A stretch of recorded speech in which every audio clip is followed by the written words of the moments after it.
Welcome back to the channel. Today I am doing a special review of a new knife. This is the Kershaw Launch 19. Say hi, William. He's helping me introduce today. Let's get this knife up here and see what it looks like. This is a new knife. This is the first Kershaw that I have really thought was an excellent knife that I have tested. So we're going to talk about why. And first of all, the spring on this thing. I want you guys to look at this. So the very end range of me letting this knife go to full extension, that spring is still pushing that knife to a full lock. It absolutely sticks out of there with authority. So that's pretty cool. But let's talk about general performance of this knife right off the bat. We're going to do some testing. I'll demonstrate. This is a very thick, tough nylon rope.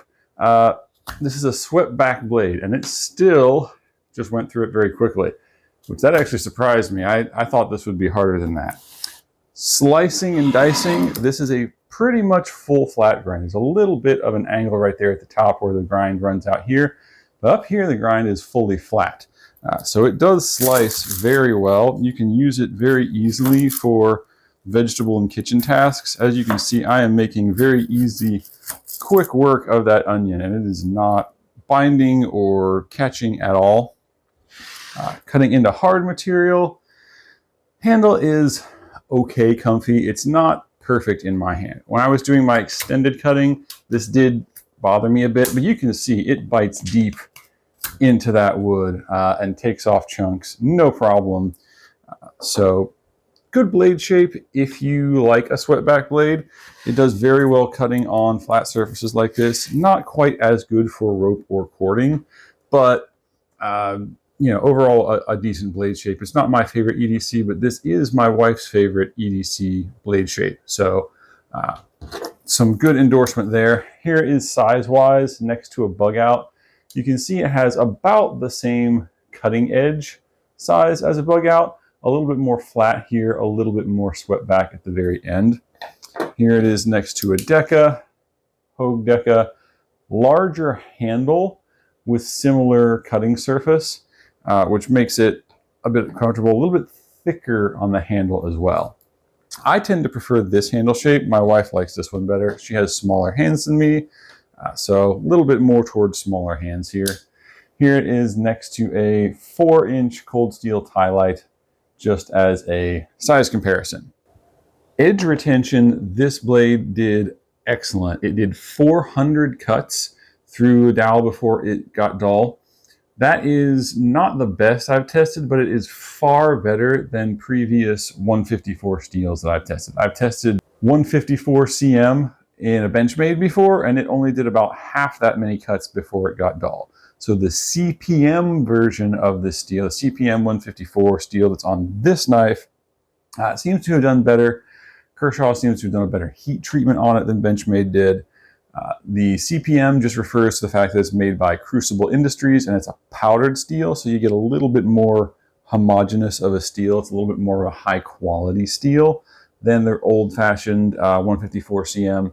So apparently it does make a difference. I wasn't sure that it would, but it definitely did in my testing.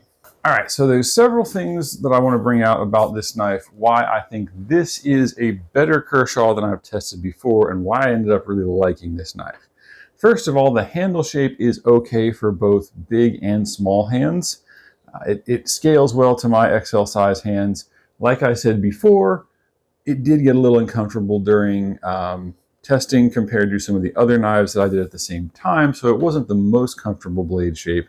It poked in the back of my hand down here, but it wasn't bad. Next, what Kershaw has done with a lot of this hardware is they have recessed it, and they've done a good job of that. So it all sits pretty flush up here. There's no mistaking the pivot bolt from the locking mechanism button.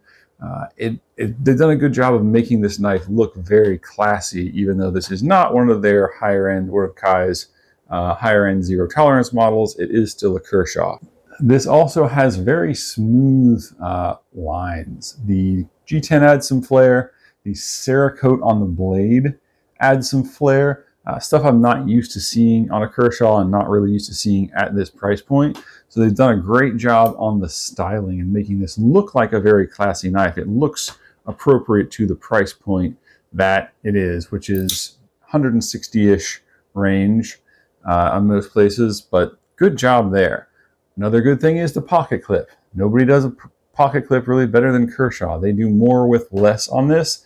It is a regular stainless steel, bent heat treated pocket clip, but they've done a good job of making it hold securely and go into your pocket easily. It is a deep carry clip, which I think is okay. I'm not a huge fan of deep carry clips, but this one is well executed. The only real thing I don't like about this is that the button push is a little gritty.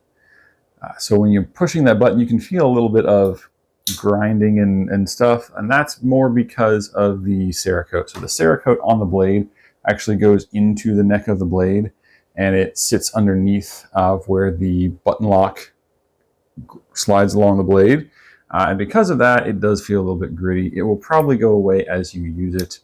And then, like I mentioned, the handle's not perfect for my hand size. Better if you had a little bit smaller hand. Other than that, this is an excellent knife. This one does earn my seal of approval. I do recommend this as a EDC automatic. I'm not a huge fan of out the side automatics overall because they're not as practical. They don't give you as many advantages as an OTF automatic. But this is a great knife if you are looking to get into the out the side automatic. I highly recommend this. One thing I will say about the 154 CM steel, CPM 154, sorry, in this knife, is it's not known for corrosion resistance, so this will probably get dull in your pocket without using it faster than something like MagnaCut or a 14C28N or something like that. But there's no reason to avoid this knife if you don't mind sharpening it occasionally. Really good little knife, and I highly recommend it.